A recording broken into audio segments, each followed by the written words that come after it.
everybody. Welcome to Daniel Davis Deep Dive, coming to you live from Washington, D.C. again. Happy Veterans Day to everybody, all the vets out there. I know we got a lot of our fans are watching who are vets, and we respect and admire you and thank you for your service. I know you hear that a lot, but I don't know. We always like to say it, especially among vets. Vet to vet is always a special thing. And in fact, speaking of vets and Veterans Day, we have a vet on our show today. It is a retired Colonel Jim McHugh, and he's also an attorney in West Virginia at the moment in his current career. Jim, welcome to the show. Thank you, Danny. And I want to wish you a happy Veterans Day, and it's an honor to be with you. I've followed you for quite some time, and I really enjoy your various news articles, and recently the deep dive is really interesting. I'm amazed how hard you work at what you do, but you're one of the few voices of reason out there, and you bring the truth out, and I greatly appreciate that. It's really it's really added a lot to the public discourse, and I thank you for that. Well, thanks, Jim. I really appreciate that. That's really nice of you to say. Check will be in the mail for sure. No, it's accurate. Yeah, no, I seriously though, I appreciate that. We doing everything we can to try to do that, because I mean, I've been sitting out there, and that the reason we're doing this, Gary and I, is because we've been, vets of doing this a long time on TV, and we see there's just not many people that are out there just saying, here's the reality, here's ground truth, and here's what you need to know. And whether you like it or not, this is what's going on, and that's kind of what we try to do out here.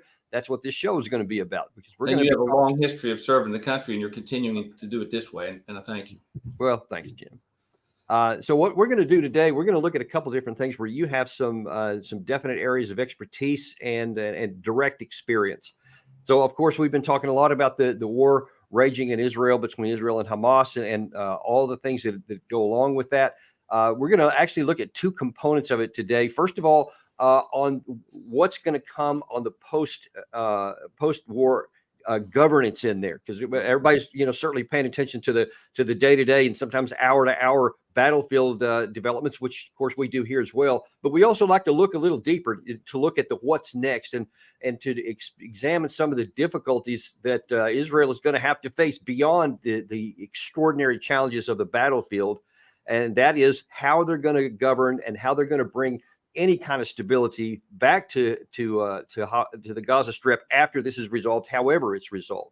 And just so that you guys understand a little bit about where Jim's coming from, so when he makes some comments here, where he's already been. He's actually had some experience in helping to develop post-war societies. And I'm going to show you just a small clip of a documentary that it was done on what Jim did in the past.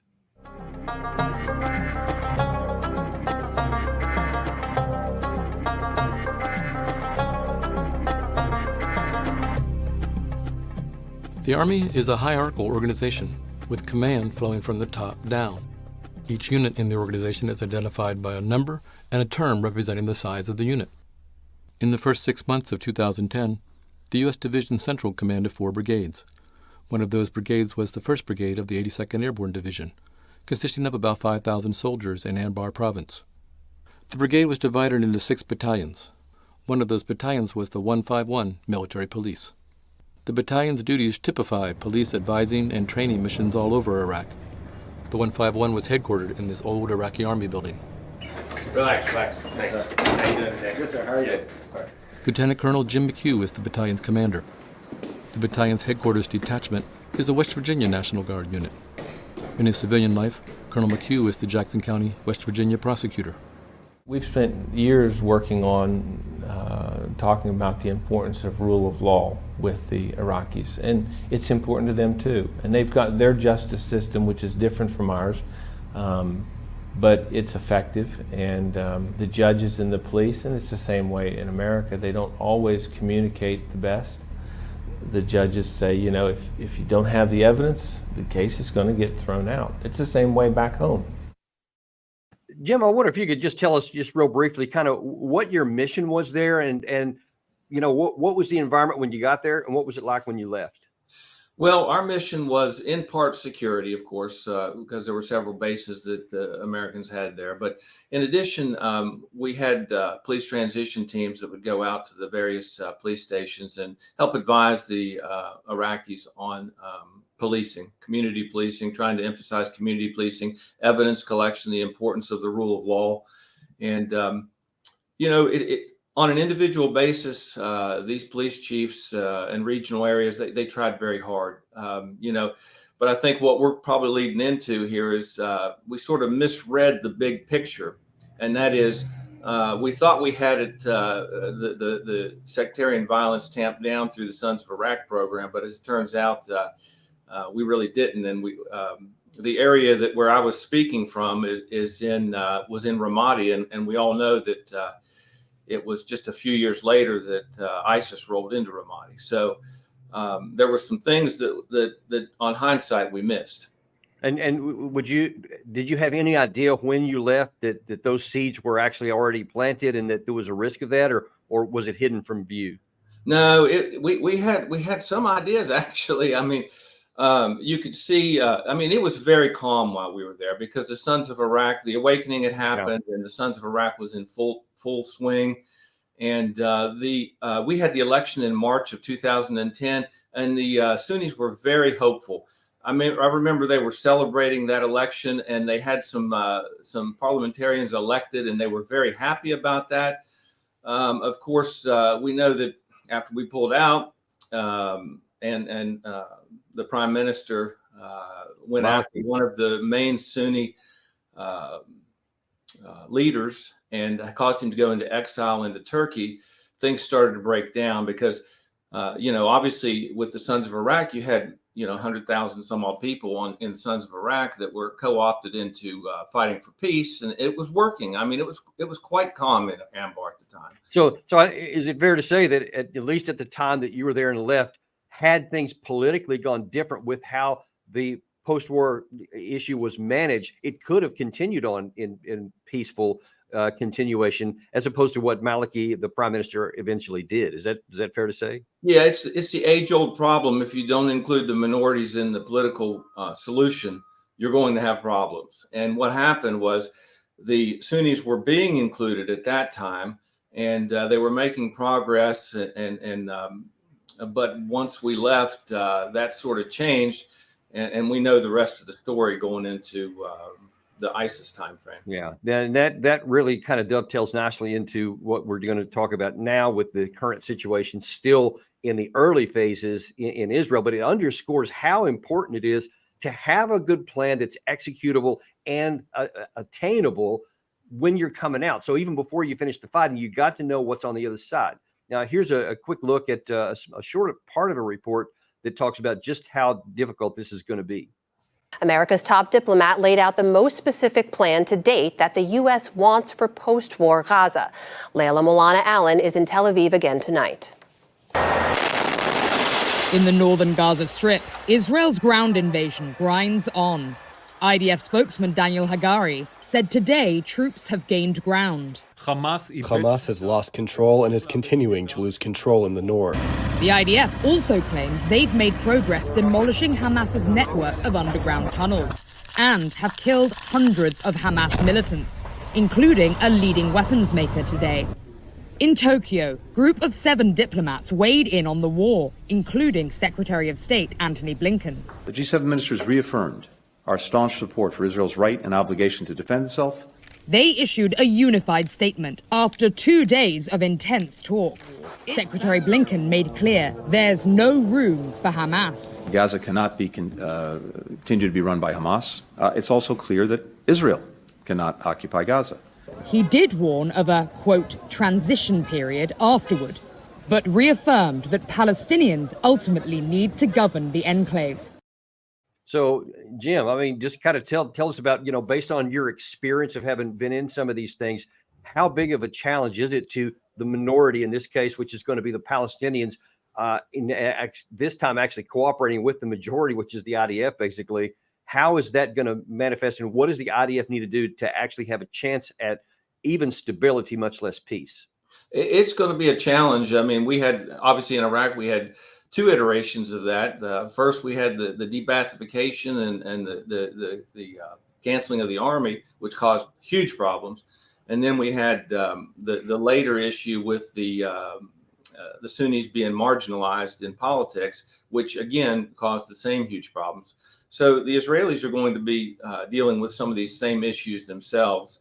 I lean towards we're going to need some sort of third-party state actor in that area, or third-party peacekeepers to be fully effective, because we're going to have to find some way for the Palestinians' standard of living to increase and to be included in the decisions that are made. And that's who do you think might even be acceptable? Because obviously it's got to be acceptable by both sides, or else it's going to be ineffective. Any suggestions who might qualify to be acceptable, at least to each side? Well, of course, you got the Abraham Accords, and you got all these Arab countries that are have an interest in this, and obviously, but you need somebody who has the capabilities. And I've even thought, frankly, about the Turks. The Turks have offered assistance, but I know that there's some long history there. And what we're going to do in Gaza has to be dovetailed with the West Bank, and that's going to be a much harder thing to do, because the West Bank's governed by the Oslo Accords, and you got the A, B, and C areas, and it's a totally, frankly, a different situation. But here you have the immediate problem of getting this back to a working society and taking care of the basic needs of the people, which Israel has an obligation to do after this, after the hot conflict against Hamas. Hamas does not seem to be a legitimate actor to deal with, because they've indicated that they will violate the laws of war without regard for the law of war. But the Arab countries, they're nation states. They understand the law of war. And like Turkey, for example, they're a NATO ally, so they understand what goes into. So let me ask you this. Okay, so in that your environment that we just showed there from that documentary in 2011, here you were, U.S. Army, kitted out with all of our stuff, working with the military of the nation we militarily defeated some number of years earlier. So actually, it was quite a few years earlier. Maybe that's actually key to point out here. Is how hard is it for the military of an attacking nation that defeated another country, and then to actually cooperate and have that other side cooperate with you? What level of cooperation did you have with the Iraqis, and did you ever sense any kind of underlying hostility, that they were gnashing their teeth but doing what they were ordered to do, or that they wanted to be? And how long might it take to get to a similar situation in the Gaza Strip? Yeah. Well, ironically, I got along very good with the Iraqis. I mean, I spent about any time I had that was free reaching out to them and socializing with them. And I really didn't detect, animosity. Obviously, it may be under the surface, but, the police chiefs that we were dealing with were doing their best to try to improve their country. I mean, I think they have patriots just like we have patriots. But it's a challenge when you have cultural differences. And I think that the Israelis are going to have a challenge working with Palestinians. Again, you may not be able to work with the extreme elements, but you're going to have to work with the moderate elements, and there are many there.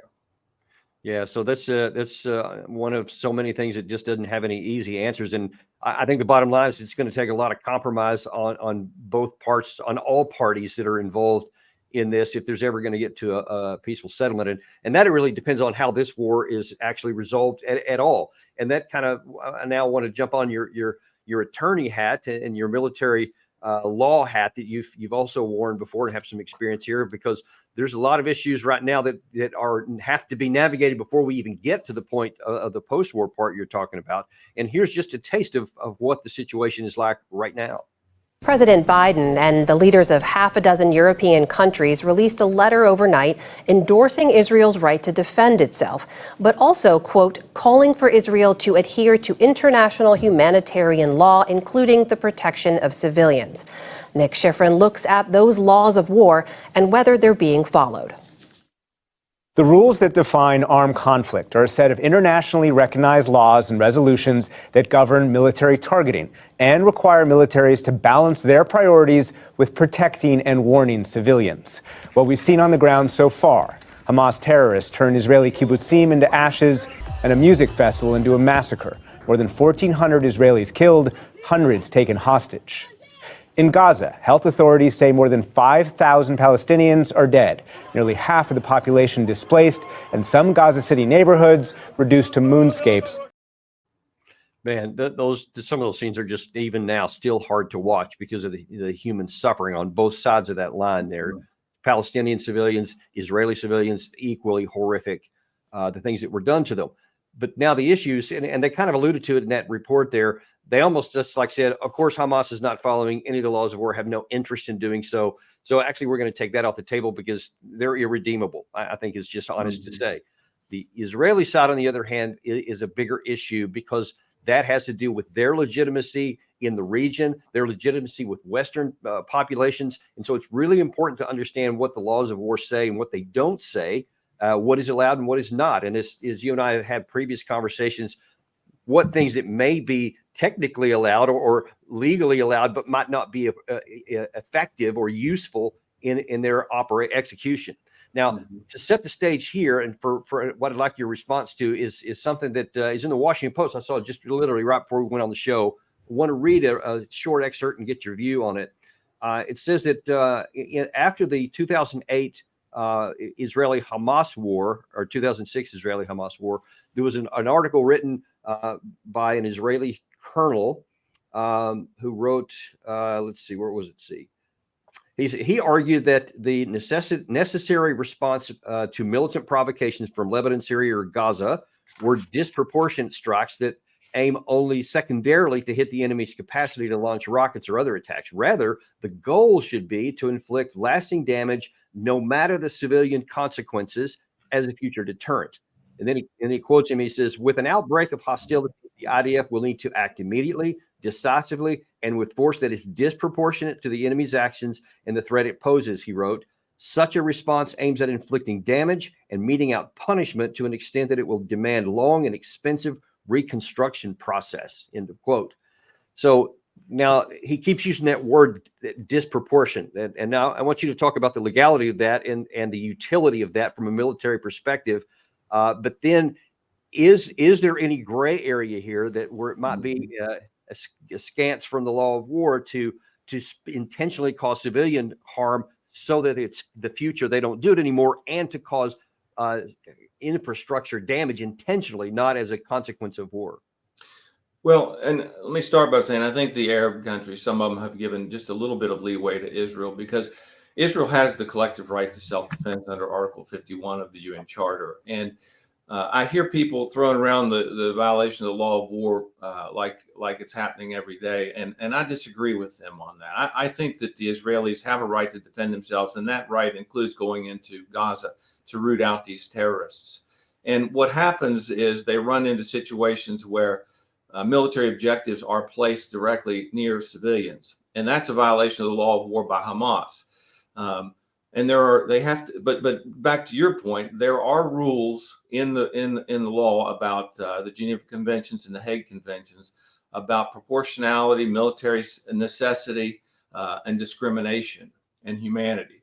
So what they look at is there has to be a weighing of how what's the military necessity of a target and what's the potential or likely civilian damage as a result of engaging that target.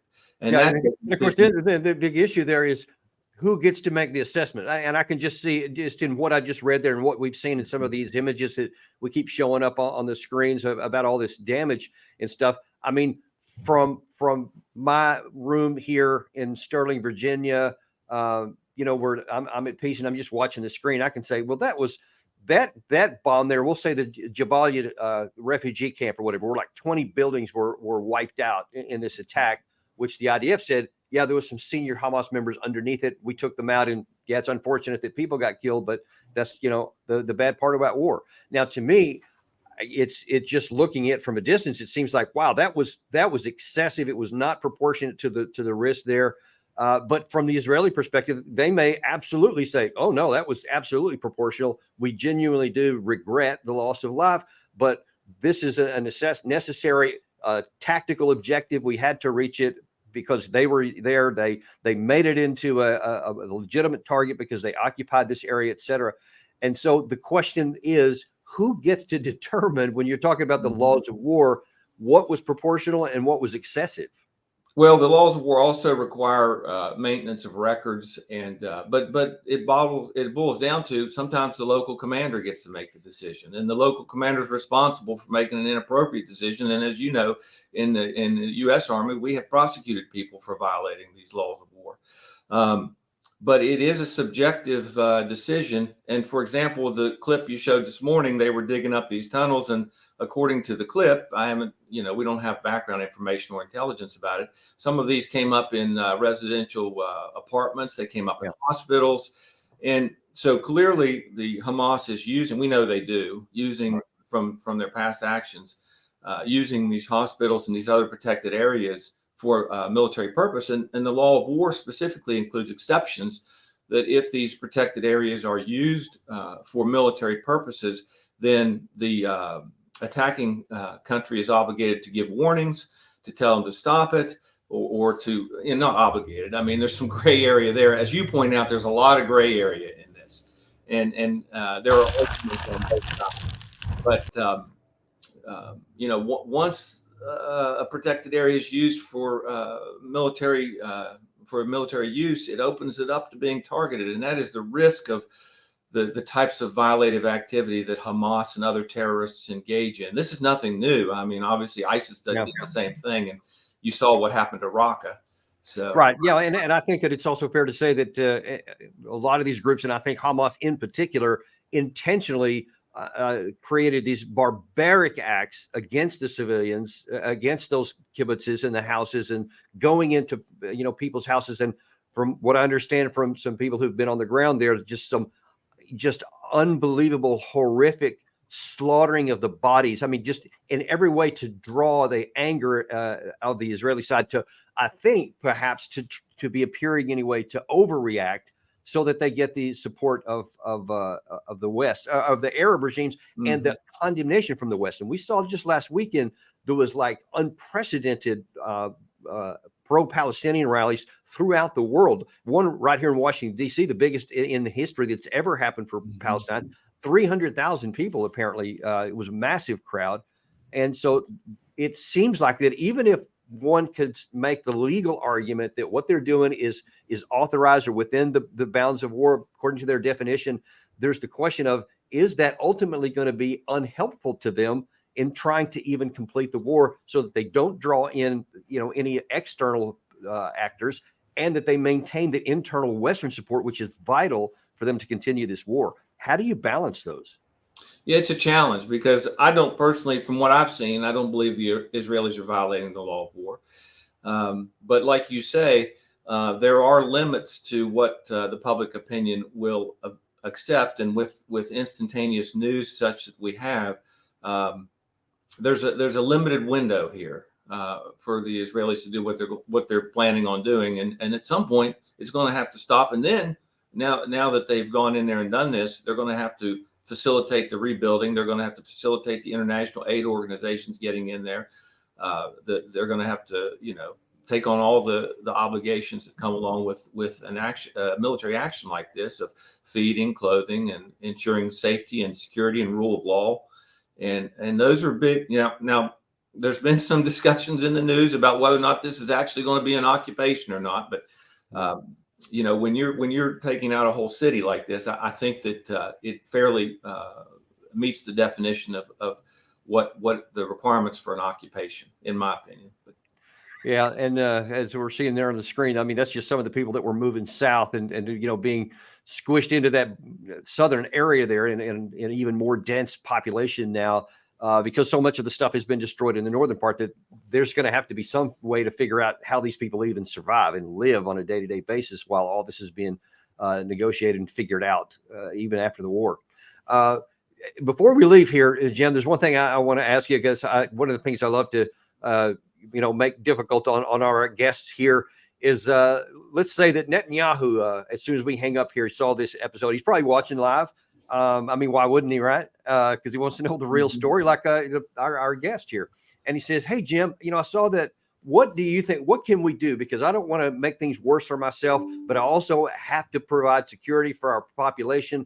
What can I do? How do I thread that needle between following the laws of war and succeeding militarily, but not alienating support I need from the West?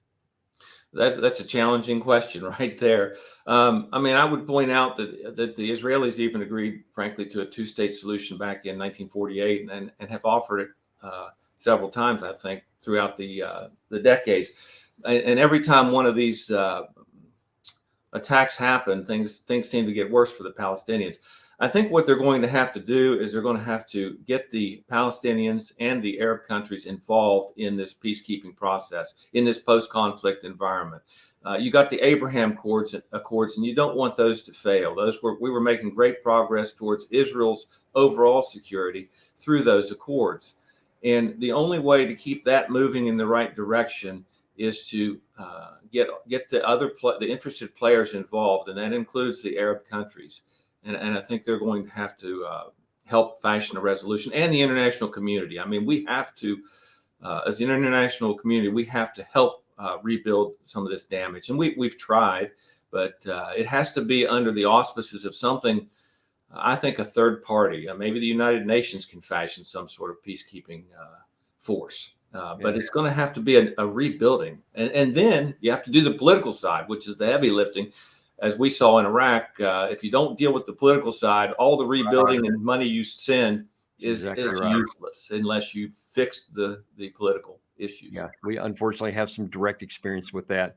Well, Jim, I can't tell you how much we appreciate having you on the show. Look forward to having you back in the future. And again, one final shout out to all the vets out there. Happy Veterans Day. We respect and admire your service. And as always on Deep Dive, we remain focused on the difficult challenges. We're not going to shy away from something because it's controversial, because there's just, you have to find out what the ground truth is. So we remain unafraid and unintimidated. We're going to keep bringing it to you just like this. Remember to like and subscribe, and we will look forward to seeing you on the next episode of Deep Dive.